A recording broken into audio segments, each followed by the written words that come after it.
Des acclamations nourries accompagnées d'un chœur unisson en honneur du Parti congolais du travail. C'est dans ce climat de joie que ces membres du Conseil central de l'Organisation des femmes du Congo ont entériné la décision du 5e congrès ordinaire du PCT sur ces organisations affiliées. Ce 23 septembre, ces femmes de l'OFC étaient en session extraordinaire, une première réunion de la sorte qui leur a permis de passer en revue un certain nombre de points, partant aussi bien sur cette question de transition de l'organe affilié à l'union catégorielle, mais également sur des questions administratives. Au cours de la présente session, le Conseil central devra prendre acte de la recommandation du 5e congrès ordinaire du parti et adopter un projet de règlement intérieur conforme à la nouvelle forme d'union catégorielle que revêt désormais l'Organisation des femmes du Congo. Ce projet de règlement intérieur est à soumettre au prochain congrès.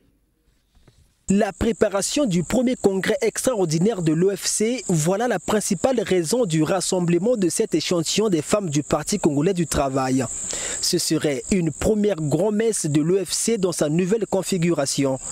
C'est là donc le début d'un combat politique sur les directives exclusives du parti. Une mission qui nécessiterait encore plus de moyens et de capacités pour la femme pour sa réussite. Au moment où l'Organisation des femmes du Congo passe du statut d'organisation affiliée au Parti congolais du travail à celui d'union catégorielle du même parti, nous osons espérer, camarades secrétaires généraux, que le parti donnera les moyens nécessaires à l'Organisation des femmes du Congo pour lui permettre de jouer pleinement son rôle. Cela passe principalement, camarades secrétaires généraux, par une formation adéquate des responsables et militantes de la dite organisation, par la structuration complète dans tous les départements et par la mise en œuvre de cette vérité immuable, à savoir un homme, femme, une mission et des moyens. C'est un triptyque rendu impératif pour toute structure voulant aller de l'avant. Mais en attendant d'y arriver, les femmes du PCT se fixent un rendez-vous, le congrès extraordinaire dont la date est déjà connue.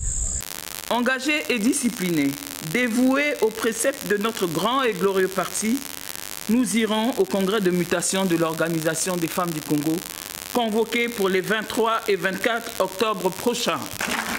Fort de cela, nous affirmerons notre totale adhésion à prendre toute notre place derrière le président du comité central, le camarade président Denis Sassou Nguesso, notre champion pour des victoires futures. Un congrès de transition, Esther Ayusu Gayama l'a dit en clôturant les travaux de cette session au nom du secrétaire général du Parti congolais du travail empêché. Mutation vers une nouvelle formule, l'OFC vient donc de perdre sa vie autonome pour une dépendance totale au secrétariat exécutif du parti. Un moment sans doute douloureux, même si les membres ne pensent pas avoir de regrets. Des regrets, non, parce que vous savez, nul n'est au-dessus de la loi. Donc le PCT en fait l'exemple et est obligé de suivre, de respecter ce que nous dicte la loi. En réalité, nous demeurons l'organisation des femmes du Congo avec les mêmes objectifs, simplement nous avons changé de statut juridique. C'était un chemin obligé, une condition sine qua non pour demeurer au sein du PCT. L'OFC n'a fait que suivre la voie déjà empruntée par sa structure sœur 4 jours plus tôt, la force montante congolaise. Sous cette nouvelle appellation, union catégorielle, la FMC et l'OFC se retrouveront toutes en premier congrès extraordinaire au mois d'octobre prochain.